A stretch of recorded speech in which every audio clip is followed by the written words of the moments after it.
విద్య ఉద్యోగాల కోసం ఒక దేశం నుంచి మరో దేశానికి వలస వెళ్లడం సహజం. కానీ ఏకంగా ఒక దేశమే వలస వెళితే ప్రపంచంలోనే అతి చిన్న దేశాల్లో ఒకటైన టువాలు ఇప్పుడు అదే స్టేజ్లో ఉంది.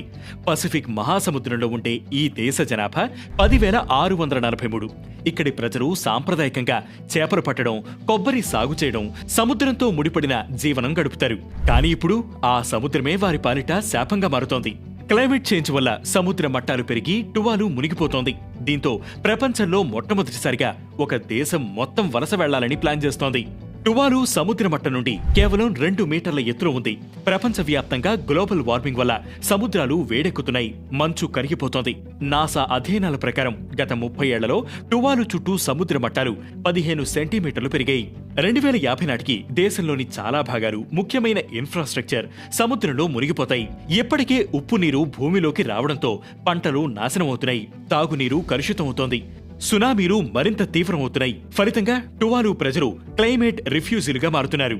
దాంతో 2024లో టువాలు ఆస్ట్రేలియాతో ఫాలిపిలి యూనియన్ ట్రీటీ అనే ఒప్పందం కుదుర్చుకుంది.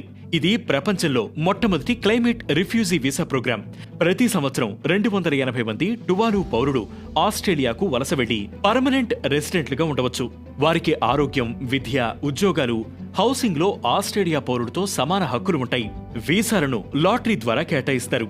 18 ఏళ్లు పైబడి 25 ఆస్ట్రేలియన్ డాలర్లు చెల్లించిన వారు లాటరీకి అర్హులు. 2025 జూన్ 16 నుండి జూలై 18 వరకు మొదటి రిజిస్ట్రేషన్ పీరియడ్ జరిగింది. 8,750 మంది రిజిస్టర్ చేసుకున్నారు. ఇది దేశ జనాభాలో 82%. జూలై 25న మొదటి 280 మందిని ఎంపిక చేశారు. ఈ వలసలు సురక్షితమైనప్పటికీ అంత సులభం కాదు. సంస్కృతి, భాష, గుర్తింపు కోల్పోయే భయం ఉంటుంది. అలాగే ఆస్ట్రేలియాలో కొత్త జీవితం అలవాటు చేసుకోవడం కష్టం. టువాలు కథ ప్రపంచానికి హెచ్చరిక. ఇది కేవలం పర్యావరణ సమస్య కాదు, మానవ హక్కుల సమస్య కూడా. ప్రపంచ దేశాలు ఫాసిల్ ఫ్యూయల్స్ వాడకం వల్ల ఈ సమస్యను సృష్టించాయి. కానీ టువాలు లాంటి చిన్న దేశాలు దీని భారం మోస్తున్నాయి.